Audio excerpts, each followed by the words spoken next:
Ndotja e lumit Gjanic mëngjesin e sotëm është në nivele alarmante me një aromë të rëndë mbytëse. Kjo situatë shumë vjeçare duhet të marrë fund, janë shprehur të indinjuar qytetarët Fjerak, duke dënuar neglizhencën ndër vite të institucioneve përgjegjëse për zgjidhjen e kësaj situate. Ngjyra është vetëm nga ujërat që derdhen nga fabrikat e vajit. Dhe këtu mbytesh, ja u sa dola kështu me njëherë. Për ditë në mëngjes hajen gjë hapen në orat 3-4 të telefonera asaj. Sa e dëmshme është kjo? Shumë për njerëzit është shumë e dëmshme. Dhe për bimët.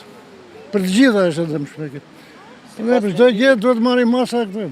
Kjo ndotje shkatërron mushkërit, është kancer, thon ata, ndërsa theksojnë se kjo ndotje e rëndë zbehet edhe investimin prej miliona eurosh në kuadër të projektit të rilindjes urbane për rikualifikimin e qendrës së qytetit. Nuk ka komente më, ajo është helm, pik.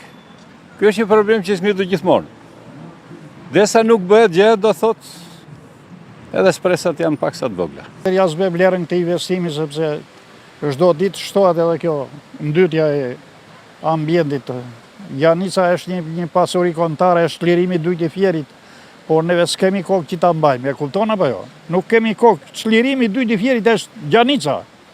E nuk ka qytet më të bukur sepse mes për mes qytetit kalon Gjanica. Edhe ne nuk ja dim vlerën, nuk e mirëmbajmë. Masa duhet marrë se të bënë se ato du të ndalojnë kompanit që merren me këto fabrikat e vajte, me këto du të gjejë rrugë zgjidhje.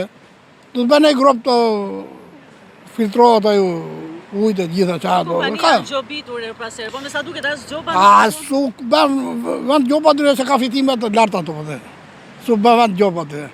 Ashtu si çdo vit në këtë periudhë, shkaktarët kryesor të ndotjes konsiderojnë fabrikat e vajit dhe kompanitë e naftës, të cilat dyshohen se nën petkun e fabrikave të përpunimit të ullirit shfrytëzojnë rastin për të shkarkuar në lum derdhje të pakontrolluara hidrokarburesh.